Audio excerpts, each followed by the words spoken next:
Have you ever found yourself in a discussion where, even after spilling every clever word you could muster, you walked away feeling hollow? Have you felt that same knot in your throat while sophists around you shouted, interrupted, mocked, and strutted about in the borrowed robes of confidence? Perhaps you sit among people who measure worth by volume, titles, and applause, never noticing the mutt in the corner who needs none of it.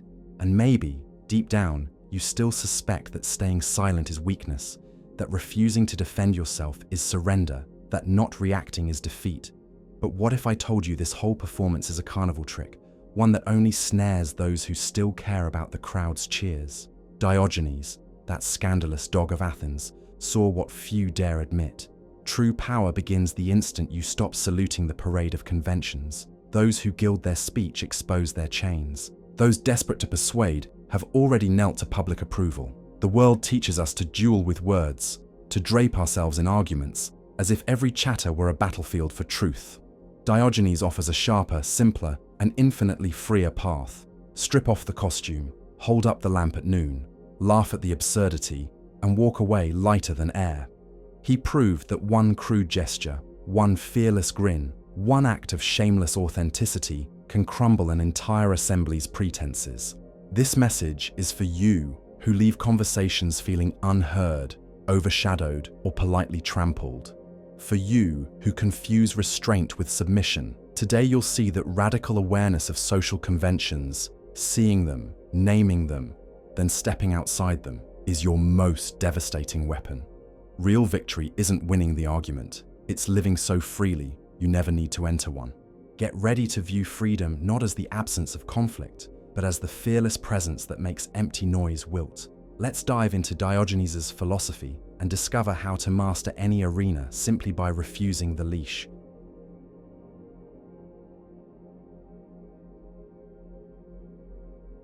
Why do we feel such an urge to respond, to argue, to correct, to prove we're right? Because we've been tamed, trained like obedient dogs, to think that truth must bark back when provoked, that silence is surrender, that letting others speak unchallenged is a defeat.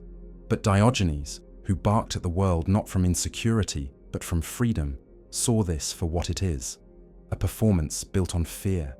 Fear of being seen as weak, fear of losing face, fear of being mocked. And what is behind this fear? A domesticated ego, hungry for approval, allergic to ridicule, obsessed with status. We confuse disagreement with insult because we've swallowed the lie that words grant us power. But Diogenes didn't seek power through agreement. He sought truth by stripping illusions. Most people don't argue for truth. They argue to protect their roles in society's farce. Their opinions are not foundations, they're masks. Their arguments are not philosophy, they're fig leaves. To defend your beliefs with such desperation reveals not strength, but dependence on a script that was never yours to begin with. The moment you feel compelled to justify yourself, you've already submitted. You've bowed to a world that thrives on validation, applause, and moral theater. You are no longer free. You are an actor playing a part written by invisible hands. Diogenes spat on these roles. He lived outside the stage. He begged from statues, mocked kings, slept in barrels, not to be eccentric, but to expose the absurdity of those who think they are free yet live like slaves to opinion. What he taught, through shameless action and radical detachment, is that virtue is not found in being seen as right, but in not needing to be seen at all. The strongest person is not the one who convinces the crowd, but the one who walks away laughing at their noise. True power is not reactive, it is untouchable. It is the power of the one who sees the crowd's dance and refuses to join. So what do you do then, if you don't argue, don't explain, don't perform? How do you exert influence in a world obsessed with noise? The cynic does it through presence. Raw, unmasked, unshakable presence. He does it by living in such radical freedom that it becomes an insult to the world's delusions. Diogenes didn't dominate with words, he dominated by refusing the game. Are you ready for that level? Because from here on out, silence stops being silence, it becomes defiance, it becomes a mirror, and most people cannot bear to look.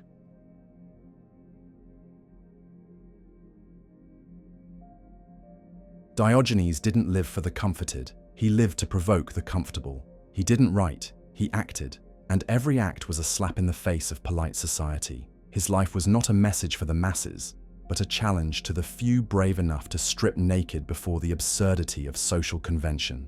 While others clung to moral codes, customs, and applause, he spat on their values and lived as though none of it mattered, because, in truth, it didn't. To Diogenes, the common human is not free, but domesticated, chained not by iron, but by opinion.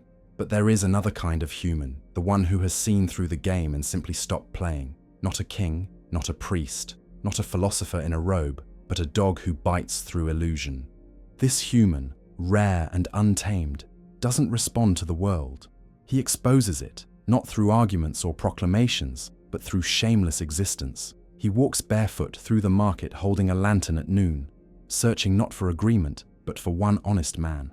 His power is not in the words he says, but in what he dares to not say.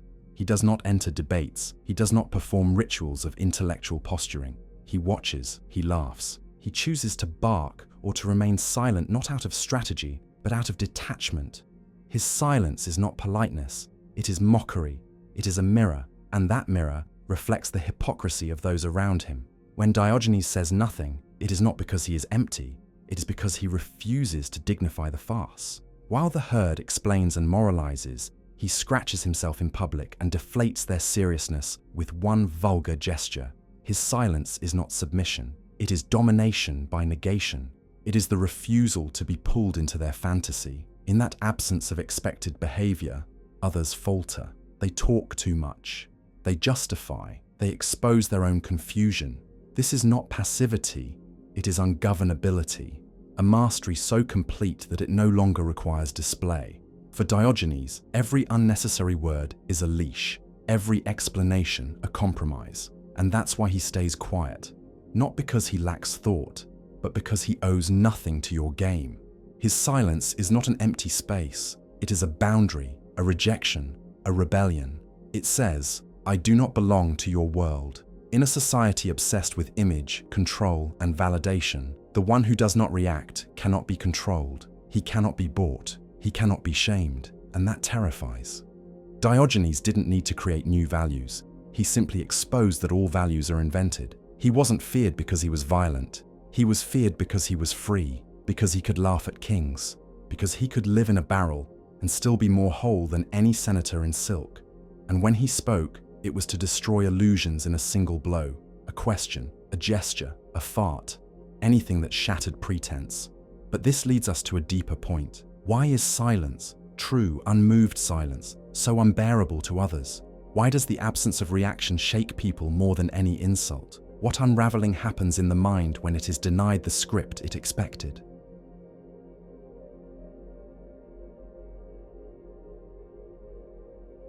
Silence is not merely the absence of sound, it is rebellion. It is a cracked mirror held up to society's painted face, and what it reflects is unbearable for those still intoxicated by the performance. When you choose not to react, you are not retreating. You are forcing the other to face themselves without distraction, without applause, without a script. And that's chaos for them, because people do not speak to communicate, they speak to conceal. Their words are armor-stitched from borrowed ideals, polished manners, and desperate affirmations. They perform, not to be understood, but to keep their own emptiness hidden behind noise. And when you say nothing, when you simply exist without participating in the ritual, their costume begins to tear. Modern psychology now confirms what Diogenes demonstrated centuries ago through mockery and indifference. Silence is perceived as judgment. It doesn't matter if you're merely scratching your foot, lying in the sun, or ignoring a pompous sophist. Your lack of reaction pulls the ground from under them. They lose the rhythm of the game. Their heart races. Their mask slips. Suddenly they wonder, did he see through me? Is he laughing inside? Their own insecurity devours them because you didn't feed it. This is not cruelty, it's exposure, a form of cleansing. Diogenes taught by doing nothing the herd expected. He lived without shame and broke illusions through absurd clarity. His silence, his laughter, his refusal to play, all revealed how little power society has when you stop seeking its approval. While others bark their opinions, the cynic watches. He yawns, he snorts, and in that gesture, more is said than 1,000 philosophical treatises. Silence is not a passive retreat. It is the stripping away of the stage. It leaves manipulators naked. They can no longer anchor themselves in your reactions. They feed on your emotional compliance, your outrage, your attempts to reason, but deny them this, and they flail. Without a puppet to tug at, they lose form, lose purpose, lose their identity. In their confusion, they show their cracks. But there's something even more devastating. Silence slices through the illusions people hold about themselves. It awakens forgotten wounds, abandonment, shame, insignificance. Suddenly, their presence feels weightless. Their voice echoes into nothing. Their need to dominate is met with indifference. That, to the narcissistic ego, is unbearable. Because now the mirror reflects the truth. They are not the center. So when you remain silent, you're not merely shielding yourself, you are burning their illusions to the ground. And that takes strength. Not the theatrical strength of the hero praised by crowds, but the raw, untamed strength of one who no longer needs to explain. It goes against every reflex society drilled into you, to respond, to justify, to defend your goodness. But precisely because it goes against the grain, it is power, it is freedom. And freedom for Diogenes is the only virtue worth keeping. Now that you see how silence tears through social fabric, how it unmasks the anxious, breaks the manipulator's script, and unsettles the insecure, it's time to go further, to not just understand it, but wield it, to stop being the one who reacts and become the one who disturbs.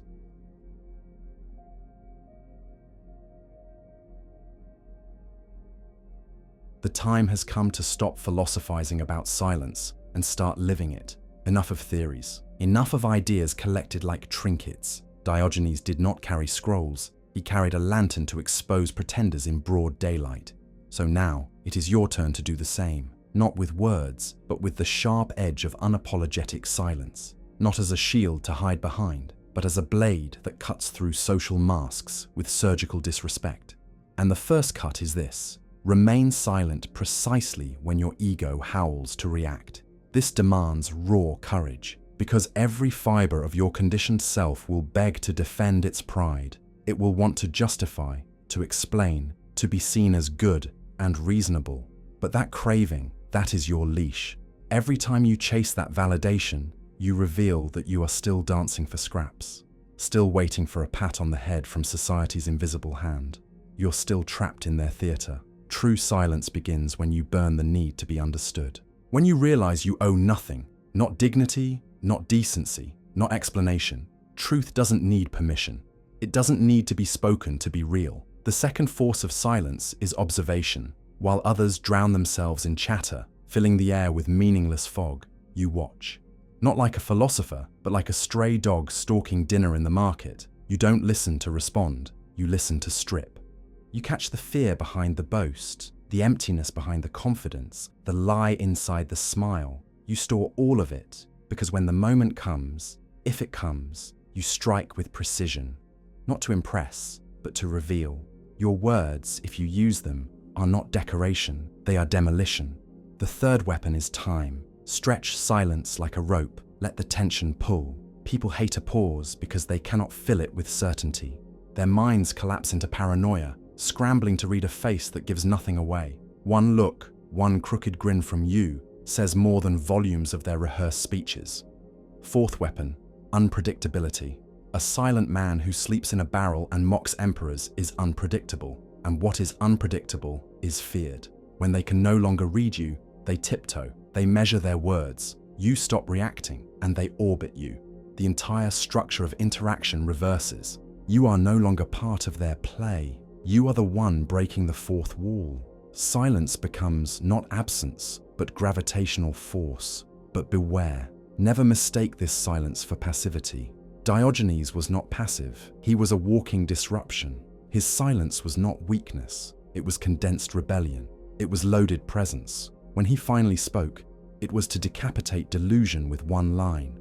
That is the kind of silence we're speaking of, not retreat, but preparation. Stillness as precision. Reaction as last resort. Your one sentence, if ever needed, ends the game, not because it shouts, but because it pierces. But now we enter darker waters, because this isn't just about dominance. There are moments when the game isn't about winning, it's about surviving. There are rooms where the smile on someone's face is bait, where their kindness is extraction. where your silence instead of power becomes a noose, and you, without realizing, are handing over your freedom, one unspoken concession at a time. And this is the part no one talks about, when silence, instead of rebellion, becomes surrender, when it is no longer the weapon of the strong, but the whisper of the broken, when you fall so far into non-reaction that you forget how to choose.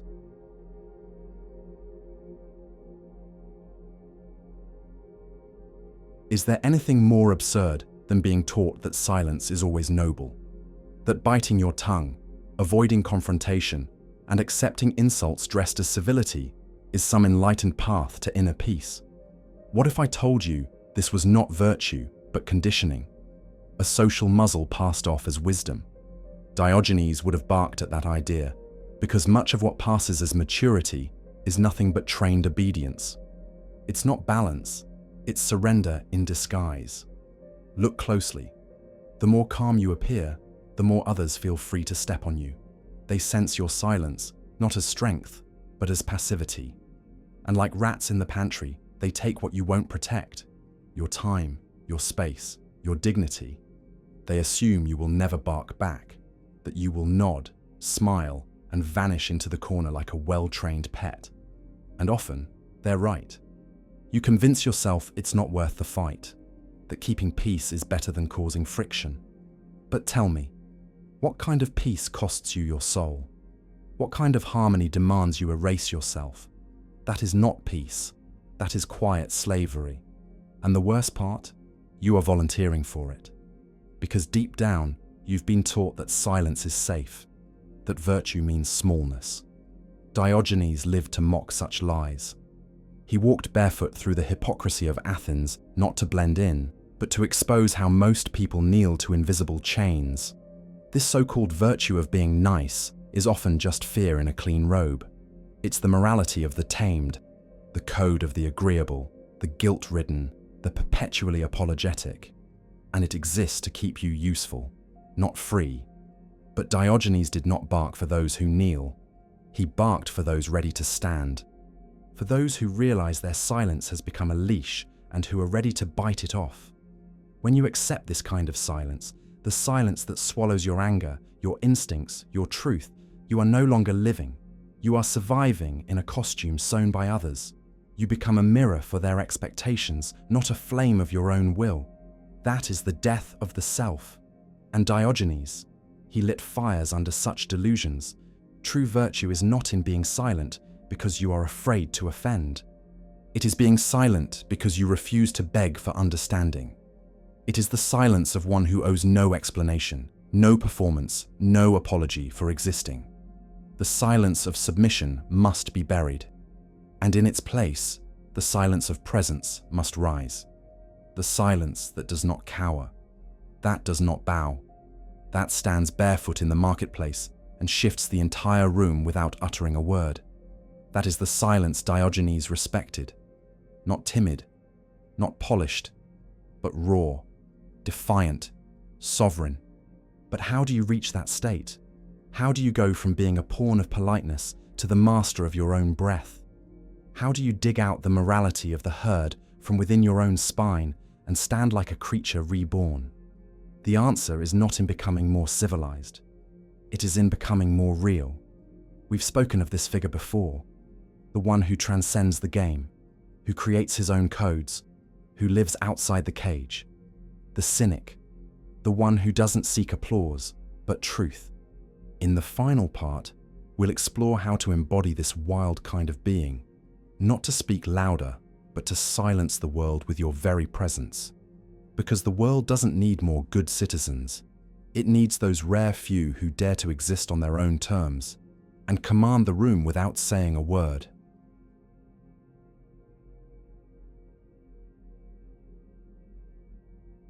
And now you must understand one thing with the brutal clarity that only raw truth allows. Silence is not absence. It is not emptiness. It is not the pause between sentences. True silence is raw presence. It is mastery. It is the sign that you've stopped reacting to the world and started shaping it simply by existing outside of it. Diogenes never lived for the tamed. He lived for those bold enough to spit on their labels. to tear off society's masks, even when it stings like sunlight in the eyes of someone who's only known darkness. The silence of the cynic is not the silence of the oppressed or the coward. It is the silence of the defiant, of one who has already won by refusing to play the game. It is the stillness of someone who owes nothing to anyone, because they recognize no tribunal but their own conscience. Now look at your life. How many times have you stayed silent out of fear, out of guilt, out of not wanting to disturb? How many times have you let others speak for you, decide for you, walk over your truth? Enough. Diogenes would say that to live this way is to spit on the gift of freedom, to betray yourself in exchange for comfort and approval. From today forward, your silence must change its tone. It must stop being an escape and become an invisible roar of authority. A line no one crosses. A silent declaration of who you are, even if no one understands. Because who you are does not need to be understood. It needs to be lived. And living it requires a kind of courage you don't find in books, but in the refusal to bow your head. Words hold power, even when they speak of silence. And don't stop here. The next video is essential. It will stretch everything you've learned and take your mind even further. Watch it, not for me, but because you deserve to break the leash. And remember, the weak shout, the domesticated explain, but the free, oh, the free simply stare, and the world understands.